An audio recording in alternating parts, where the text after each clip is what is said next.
YouTuber అన్నా అబ్బా పట్టేసిందిరా బాబు పోసుకునేవారు కదరా బాగుందన్న నీ వీడియోస్ చాలా బాగుంటున్నాయి అన్న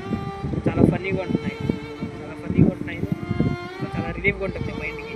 నేను తీస్తాను నీతో పాటు వీడియోస్ థ్యాంక్ యూ తమ్ముడు ఇలా మీ వాళ్ళ సపోర్టింగ్ వల్లే నేను ఇంకా మంచి మంచి వీడియోస్ తీయగలుగుతున్నాను నేను సపోర్ట్ ఇస్తాను చేస్తా ఉండు అంత బాగున్నారా అందరు మన వాళ్ళందరూ ఇంకా ఓకేనా అంతా బాగానే ఉందన్న కానీ ఏమైందిరా ఏంటి ప్రాబ్లం ఏంటి కొద్దిగా ఇంట్లో ఫైనాన్షియల్ అవునా ఎందుకురా ఏమైందిరా నేను ఉన్నా కదరా మీరుకి నీ దగ్గర పని ఉందా అన్న ఎందుకు లేదు తమ్ముడు మన నాటి కోసం మంచి పని ఉంది కొంచెం ఆగు అన్న బాగుందన్న మనకు తెలిసిన నేనా తెలిసిన లేదు తమ్ముడు నీ ముందు ఫోన్ చేస్తాను నాకు బంధాలేంటి బంధువులే వీడేంటి ఇప్పుడు ఫోన్ చేస్తున్నాడు చెప్పు మామ హలో మామ ఎక్కడున్నావు కలుద్దాం రా గాలి తిరిగిపోయింది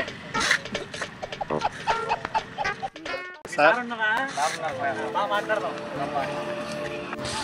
నమస్తే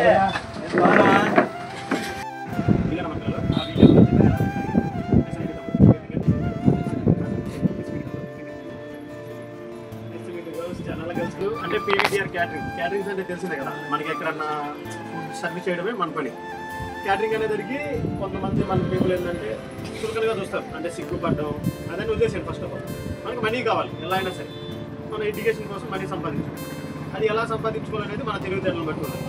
ఎడ్యుకేషన్ పీపుల్ ఏంటంటే మన ఏరియాలో వచ్చేసి నేను గమనించింది ఏంటంటే ఏదన్నా చదువుకుంటూ ఏదన్నా పాకెట్ మనీ కోసం కంపల్సరీ పిల్లలు అనేవాళ్ళు వేరే పనికి వెళ్తారు ఆ పనికి వెళ్ళే బదులు ప్రొఫెషనల్గా ఉంటుంది విత్ మీకు ఫుడ్ అకామిడేషన్ రెండు దొరుకుతాయి అంతా నేను చూసుకుంటాను ఫుడ్ కానీ మీకు ఏదన్నా ఛార్జెస్ కానీ మొత్తం నేను చూసుకుంటాను ఎట్ ఏ టైం మీకు పాకెట్ మనీ వస్తాయి ఫాదర్ మీద డిపెండ్ అవ్వకుండా ఇంట్లో వాళ్ళని డిపెండ్ అవ్వకుండా కొంచెం సంపాదిస్తే ఇంట్లో వాళ్ళకి కూడా మీరు ఎర్న్ చేయొచ్చు డబ్బులు అనేది ఎక్కడ ప్రోగ్రామ్ ఉంది ఏంటనేది కంపల్సరీ నీ కాంటాక్ట్ ఉన్నప్పుడు నా నెంబర్ మీకు ఇస్తాను సరదాగా ఉంటుంది కలరింగ్ ఉంటుంది నేను టీషర్ట్ ప్రొవైడ్ చేస్తాను కంపల్సరీ ఉన్న యూనిక్ స్టైల్ మెయింటైన్ చేస్తుంది ఫైనాన్షియల్గా ఇబ్బంది ఉంటే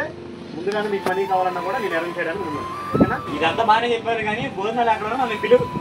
కంపల్సరీ మావా నిన్ను బట్టి అస్సలు పిలవనరా అదేంటి రాదా అన్నావు ఏంట్రా అదేదో అంటావు ఇదేదో అంటావు లాస్ట్కి టెక్నాలజీ సరేనే కదా మరి